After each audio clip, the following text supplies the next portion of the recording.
Hello friends, প্রতিবার মতো নতুন একটা ভিডিও নিয়ে আমি হাজির। আজকে আপনাদেরকে দেখাতে চলে এসেছি 6 ফুটের একটা বাঁক সাজাবো আজকে কি করে। তো আজকে এই 6 ফুটের বাঁকটা সাজানোটা পুরোপুরিভাবে কমপ্লিট ভিডিওটা আপনাদেরকে দেখাবো, তাই ভিডিওটা স্কিপ না করে সম্পূর্ণ ভিডিওটি দেখুন। আমার চ্যানেলে যদি নতুন হয়ে থাকেন চ্যানেলটিকে লাইক শেয়ার সাবস্ক্রাইব করতে ভুলবেন না। আপনার একটা লাইক পরবর্তী ভিডিও বানাতে আমাকে অনেক বেশি মোটিভেট করে, তাই আর ভিডিওটা বেশি কথা বাড়াচ্ছি না, দেখা হচ্ছে চলুন মূল ভিডিওতে। তো সবার প্রথমে আজকে আবারও একবার বাঁক সাজানোটি আমি যেরকমভাবে সাজাই আর কি। তো এরকম একটা ঘন্টা নিয়ে নিয়েছি আর একটা জিআই তার নিয়ে নিয়েছি। তো এটা এরকমভাবে লাগিয়ে দেবো। লাগানোর পর আপনাদেরকে দেখাবো যে এইটা আজকে এখানে আগের ভিডিওটাতে আমি দেখিয়েছিলাম যে 4টে ঘন্টা লাগিয়েছি, তো আজকে একটা বাড়াবো। তো আজকে 5টা ঘন্টা লাগাবো। 5টা ঘন্টা লাগিয়ে পুরোপুরিভাবে 5টা ঘন্টা লাগানো হয়ে যাবে, তারপর একটা একটা করে আপনাদেরকে দেখাচ্ছি। তো দেখতেই পাচ্ছেন এরকম করে ফার্স্টে যে ঘন্টাটা আছে সেটা আমি লাগিয়ে ফেলেছি। আর এখন পাখা চালাচ্ছি না, পাখা না চালানোর জন্য কিন্তু খুব গরম হচ্ছে, পাখা চালালে সাউন্ডটা ক্যাচ করে নিচ্ছে। তো আমরা একটা ঘন্টা লাগিয়ে নিয়েছি, চলুন পরের ঘন্টাগুলো লাগাচ্ছি, ওটাও আপনাদেরকে দেখাবো।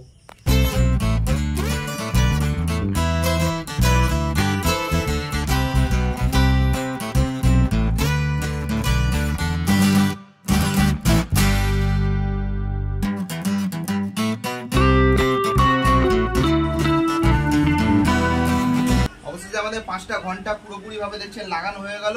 আর এর উপরে আমরা লাগাবো একটা ত্রিশূলের স্ট্যান্ড। তো স্ট্যান্ডটা আমার ঘরে ছিল, তো ওই স্ট্যান্ডটাই আজকে লাগাবো। তো এইখানটা দেখতে পাচ্ছেন যে দুটো ছিদ্র আছে, এই ছিদ্রের মধ্যে স্ক্রু দিয়ে এইখানে লাগাবো। লাগানোর পর এই যে মানে ফাঁকাগুলো দেখছেন এর মধ্যে আমরা ত্রিশূলটা ঢোকাবো। ঢুকিয়ে কি করে ফিটিংস করছি ওটাই আপনাদেরকে দেখাবো। তো ফাইনালি আমরা যে ত্রিশূলের স্ট্যান্ডটা লাগানোর কথা ছিল সেটা আমরা লাগিয়ে নিলাম। এই যে লাগানো হয়ে গেছে। এইবার আমরা লাগাবো এই কর্পূরদানিটা। এটা হচ্ছে 9 নম্বর কর্পূরদানি, আর এটা আমরা নতুন বাজার থেকে কিনেছিলাম, 850 টাকা দাম নিয়েছিল। তো আমরা এবার এই কর্পূরদানিটা এরকম করে এই জায়গাটাতে সেট করব, করে এবার আপনাদেরকে দেখাচ্ছি এটা কি করে আমরা সেট করব। তো আমাদের দেখুন আমাদের কর্পূরদানি যেটা লাগানোর কথা ছিল সেটা লাগিয়ে নিয়েছি। এবার যে এটা সিঙ্গেল লাগিয়েছি, এটা আপনারা ডবল করে বেঁধে নেবেন জিআই তারটা। তো এর উপরে আমরা লাগাবো যে কাপড়ের পাড় আছে সেইগুলো কিন্তু আমরা পুরোটা ভালো করে বাঁধবো, যাতে জিআই তার স্লিপ খেয়ে কিংবা জিআই তার ছিঁড়ে গিয়ে ওইগুলো যেন ছিঁড়ে না যায়। চলুন এবার কাপড়ের পাড়টা লাগানো হয়ে গেলে আপনাদেরকে দেখাচ্ছি। তো ফাইনালি দেখুন আমরা যে বাঁধাগুলোর জন্য যেগুলো বলছিলাম যে আমরা জিআই তারের উপর দিয়ে একটা দড়ি পাঁচাবো, তো দড়িগুলো আমাদের পেঁচানো হয়ে গেছে, কিংবা দড়িগুলো আমরা শক্ত করে বেঁধে নিয়েছি। যেহেতু এইটা আমাদের কিন্তু কোনো ফুটো করা নেই, তাই এইটা কিন্তু সবসময় বলি যাদের ফুটো করা নেই কিংবা ছিদ্র করা নেই তারা কিন্তু একটু ভালো করে বাঁধবেন। দরকার 2-3টে জিআই তার দিয়ে বাঁধবেন। এছাড়াও যে কাপড়ের দড়ি কিংবা আপনার কোনো এক্সট্রা কোনো যদি দড়ি দিয়ে বাঁধতে চান, তো এই যেগুলো ফুটো করা নেই সেগুলো কিন্তু একটু ভালো করে বাঁধবেন, যাতে রাস্তাতে আপনাদের কোনো প্রবলেম না হয়। তো আমরা তো এই দিকটা তো পুরোপুরিভাবে বাঁধা কমপ্লিট। এবার আমরা পাল লাগাবো। তো একবার আপনাদেরকে দেখিয়ে দেবো যে আমাদের এই দিকটাতে যেটা আমরা করেছি, তো আমাদের এই দিকটাতেও কিন্তু পুরোপুরিভাবে বাঁধা কমপ্লিট হয়ে গেছে, যেটা দেখতে পাচ্ছেন।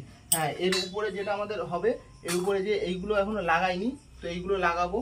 তো এইগুলো তো জাস্ট হাত দিয়ে বসিয়ে দিলেই হয়। আপনাদের দেখানোর জন্য এটা দেখালাম যে আমাদের দেখুন যে এই কর্পূরদানিগুলো অনেক বড়, কিন্তু এটা কিন্তু 9 নম্বর কর্পূরদানি।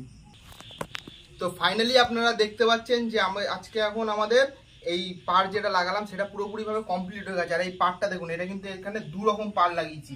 এটা একটা জরির পার লাগিয়েছি রেডের উপরে চুমকি বসানো, আর এইটা লাগিয়েছি পুরোপুরিভাবে জরির পার, যেটা দেখতেই পাচ্ছেন। তো এই সাইডটায় লাগিয়েছি প্রথমে আমরা যে চুমকি লাগানো পারটা, ওই সাইডে লাগিয়েছি, আর মিডিলে লাগিয়েছি কিন্তু এই নীল কালার জরির পারটা। তো একবার আমি দেখিয়ে দিতে বলবো যে এই মাথা থেকে ওই মাথা অবধি কেমন লাগছে শুধু। আর এই কম্বিনেশনটা দেখুন যে কত সুন্দর লাগছে। এই বাঁকে কিন্তু আমি কোনো ঝাড়র লাগাইনি, আপনারা চাইলে ঝাড়র লাগিয়েও নিতে পারেন। কিন্তু এই বাঁকে কিন্তু একটা কথা আপনাদেরকে বলে রাখি কিংবা আপনাদের জেনে রাখা দরকার, যে এই বাঁকের জন্য কিন্তু অনেকটাই ভারী হবে। যেহেতু আপনাদের খালি কাঁধে নিতে গেলে আপনাদের অনেকটাই অসুবিধা হবে, তাই আপনাদেরকে বারবার করে বলে রাখি আমি এই বাঁকে কোনো গদি দেখাচ্ছি না। আছে আমার কাছে গদি, কিন্তু আমি দেখাচ্ছি না। কিন্তু আপনাদেরকে বলে রাখি আপনারা অবশ্যই এই বাঁকটা যদি আপনারা নিতে চান কিংবা এরকম বাঁক বানাতে চান, অবশ্যই কিন্তু আপনাদের গদি কিন্তু লাগবেই। স্পঞ্জ হোক কিংবা গদি হোক, আপনারা যেটাই ভালো বুঝবেন সেটাই কিন্তু নেবেন, কারণ গদি না হলে কিন্তু এই বাঁক আপনাদেরকে নিয়ে যাওয়াটা খুব চাপের হয়ে যাবে।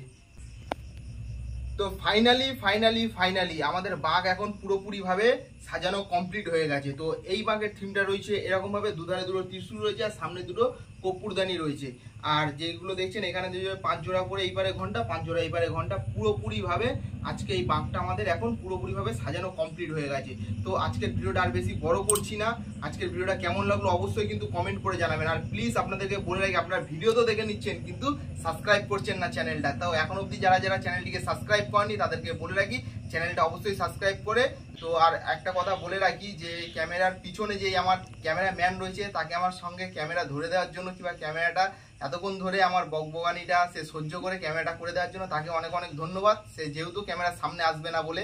তো আজকের ভিডিওটা আর বেশি বড় করছি না, আজকের ভিডিওটা এই পর্যন্তই। দেখা হবে পরবর্তী কোনো নতুন ভিডিওতে। ততক্ষণ ভালো থাকবেন, সুস্থ থাকবেন। হর হর মহাদেব, ওম নমঃ শিবায়।